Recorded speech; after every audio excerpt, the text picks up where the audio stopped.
मैं और मेरे छोटे भाई को अचानक दो सिस्टम मिले, एक 100 गुना बड़ा करने वाला सिस्टम और एक 100 गुना छोटा करने वाला सिस्टम। भाई हंसते हुए छोटा करने वाला सिस्टम चुन लिया और मेरे पास मजबूरी में दूसरा बचा। किसी को क्या पता था कि 3 दिन बाद भयंकर बारिश वाला प्रलय आ जाएगा। सब लोग अपने घरों में फंस गए, एक कदम भी बाहर निकलना मुश्किल हो गया। सबसे बड़ी समस्या संसाधनों की हो गई। मैंने अपने पास जो थोड़े बहुत सामान थे उन्हें अपने बड़े करने वाले सिस्टम से 100 गुना बढ़ा दिया और बचत करके इस्तेमाल किया। आखिरकार मैं और मेरा भाई दोनों इस मुश्किल समय से बच निकले। लेकिन बारिश खत्म होने के बाद मेरे अपने ही भाई ने मुझे ऊंची इमारत से धक्का दे दिया। अगर तुमने मेरा बड़ा करने वाला सिस्टम नहीं छीना होता तो मैं इससे चीजें बड़ी करके लू जी के परिवार को बचा सकता था। भाई तुम हर मामले में अच्छे थे, लेकिन इस बार भाई मुझसे पहले बड़ा करने वाला सिस्टम चुन लेता है। तभी मुझे समझ आ गया वह भी पुनर्जन्म लेकर आया है। मैं मुस्कुराया। इस बार मैंने छोटे करने वाला सिस्टम चुना। मैंने अपने खाने का इतना सामान इकट्ठा किया कि 5 साल तक चल सके और सब कुछ छोटा कर दिया, यहाँ तक कि खुद को भी छोटा कर लिया। और इस तरह मैं सबकी नजरों से गायब हो गया। तुम लोग अपने अपने सिस्टम चुनो। ये बात और ये दृश्य मुझे इतना जाना पहचाना क्यों लग रहा है? मेरा दिमाग अभी भी थोड़ा सुन्न था। अभी तो मेरे भाई ने मुझे धक्का देकर मार दिया था। कुछ देर बाद मैं उस भारी गिरने के एहसास से बाहर आया। भाई भी एक पल के लिए चौंका, फिर तुरंत बोला मुझे बड़ा करने वाला सिस्टम चाहिए। वही बात, वही दृश्य, अब मुझे पूरी तरह समझ आ गया। मैं दोबारा जन्म ले चुका हूँ। उसी दिन पर जब हमने सिस्टम चुना था मैं मन ही मन ठंडी हंसी हंसा। क्योंकि तुम्हें अपने लूगे से इतना प्यार है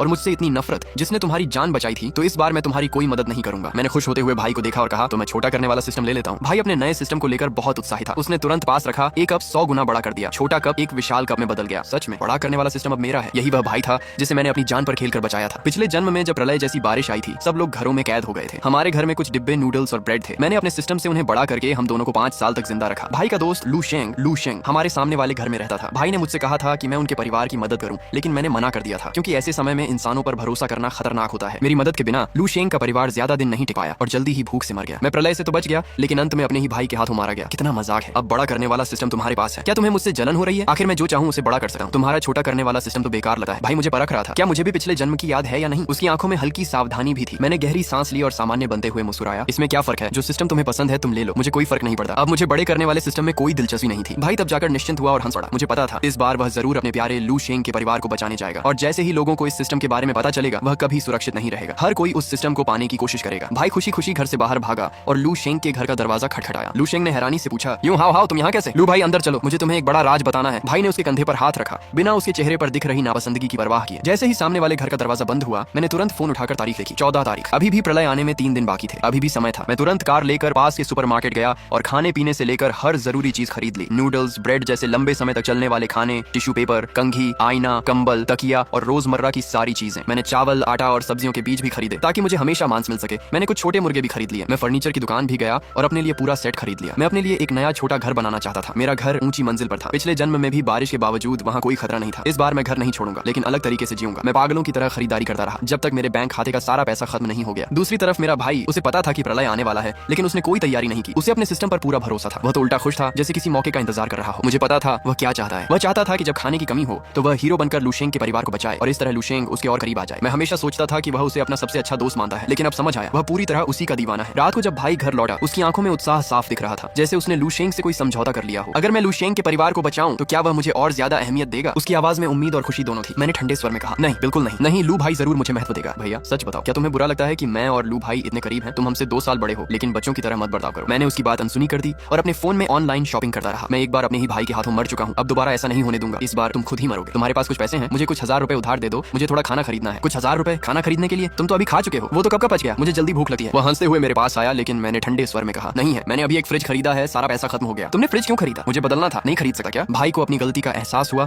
और वह तुरंत सामान्य हो गया। नहीं, मैं तो बस पूछ रहा था। भैया मुझे याद है तुम्हारे कमरे में अभी भी कुछ खाना है ना? मैंने वो सब सोसाइटी के बुजुर्ग लोगों को दे दिया। आखिर उनकी जिंदगी भी आसान नहीं है। तुम नहीं, गुस्सा आ रहा होगा है ना? छोटा भाई हंसते हुए बहुत खुश दिख रहा था, जैसे वह अभी भी मेरे मुंह से अपनी तारीफ सुनने का इंतजार कर रहा हो। मैंने सोचा भी नहीं था कि इस बार पुनर्जन्म लेने के बाद उसने न सिर्फ वह बड़ा करने वाला सिस्टम पा लिया जो वह चाहता था, बल्कि मेरे आखिरी बचे हुए सामान को भी दूसरों को दे दिया। ये साफ दिख रहा था कि वह मुझे मरने पर मजबूर करना चाहता है। अगर मैं पुनर्जन्म लेकर वापस न आया होता, अगर मेरे पास सिस्टम न होता, तो इस बार की यह प्रलयकारी बारिश मैं बिल्कुल भी नहीं झेल पाता। भाई के चेहरे की मुस्कान देकर मेरे अंदर उसके लिए नफरत और बढ़ गई। मैंने हमेशा सोचा था कि मैंने अपने भाई के साथ बहुत अच्छा व्यवहार किया है। हमारे माता पिता बहुत पहले ही गुजर गए थे और एक बड़े भाई के रूप में मैंने ही उनकी जिम्मेदारी उठाई थी। मैंने जल्दी ही पढ़ाई छोड़ दी ताकि भाई की पढ़ाई का खर्च उठा सकूं। भाई पढ़ाई में अच्छा नहीं था, लेकिन मैंने कभी उसे डांटा नहीं। उसका खर्च हमेशा उसके हमउम्र लोगों से ज्यादा होता था और यह सब पैसे मैं ही देता था। बाद में जब भाई कॉलेज में दाखिला नहीं ले पाया, तब तक मैं अपनी मेहनत से शहर में एक घर खरीद चुका था। मैंने उसे अपने साथ रहने के लिए बुला लिया, लेकिन मुझे क्या पता था कि मेरे घर के सामने रहने वाला पड़ोसी भाई का बचपन का दोस्त लू शेंग था। दोनों बचपन में साथ खेलते थे। बाद में लू शेंग के घर का पुनर्विकास हुआ और उन्हें बहुत सारा मुआवजा मिला, इसलिए वे गांव छोड़कर चले गए थे। लेकिन जैसे ही भाई ने लू शेंग को देखा, जो दिखने में अच्छा था और जिसके पास अच्छा पैसा भी था, वह तुरंत उसके पीछे पीछे घूमने लगा। यहाँ तक कि जब प्रलय जैसी बारिश आई थी और मैंने उनकी मदद करने से मना कर दिया था, तब भी भाई ने मेरी गैर हाजिरी में चुके से हमारे सामान सामान का 1/3 हिस्सा उनके घर दे दिया था। मैं इसके खिलाफ कुछ नहीं कर पाया और मुझे मजबूर होकर अपने घर का दरवाजा कसकर बंद करना पड़ा ताकि कोई और सामान चुराने ना आ सके। तो भाई की नजर में मैं उस आदमी से भी कम था जिसने उसके लिए कुछ भी नहीं किया था। मैं अपने भाई से पूरी तरह निराश हो गया था। भाई मुस्कुराते हुए मेरे पास आया और मेरे कंधे पर हाथ रखा। भैया,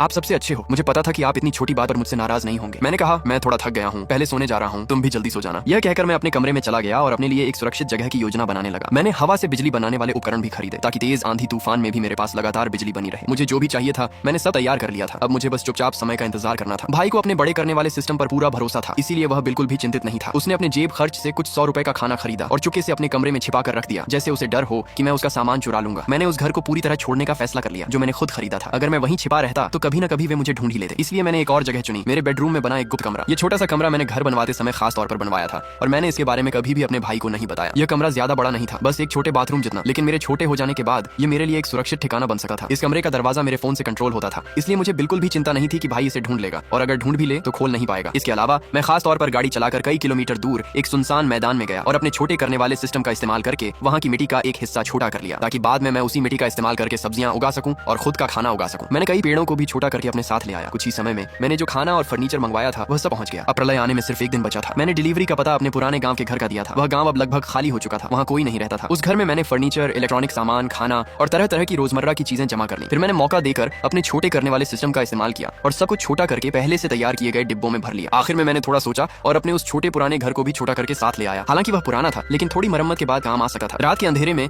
मैं गाड़ी चलाकर वापस घर आया और सारी चीजें अपने गुप्त कमरे में ले जाकर रख दी। इन दिनों भाई बहुत ज्यादा उत्साहित था। उसे लगता था कि उसने पूरी तैयारी कर ली है, इसीलिए उसे मेरे बारे में जरा भी ध्यान नहीं था। गुप्त कमरे के अंदर मैंने पहले से ही हवा को साफ रखने वाला सिस्टम लगा रखा था ताकि कई साल तक रहने पर भी ऑक्सीजन की कमी न हो। मैंने 5 बोतल पानी को छोटा नहीं किया बल्कि उन्हें खोलकर एक छोटे से टैंक में भर दिया ताकि आगे के लिए पानी का स्रोत बना रहे। कमरे में बिजली के बल्ब भी लगाए गए थे जिन्हें मैं अपने फोन से कंट्रोल कर सका था। पूरी रात मेहनत करने के बाद वह गुप्त कमरा अब एक छोटे से फार्म में बदल चुका था। बहुत ही छोटे छोटे मुर्गों की आवाजें सुनाई दे रही थी जो घास के ढेर में चुपचाप कीड़े छुप रहे थे। फार्म के बाहर मेरा छोटा घर भी था जिसमें हर तरह के इलेक्ट्रॉनिक सामान मौजूद है। अब मैं आखिरकार चैन से सांस ले सका था और शांति से उस प्रलयकारी बारिश के आने का इंतजार कर सका था।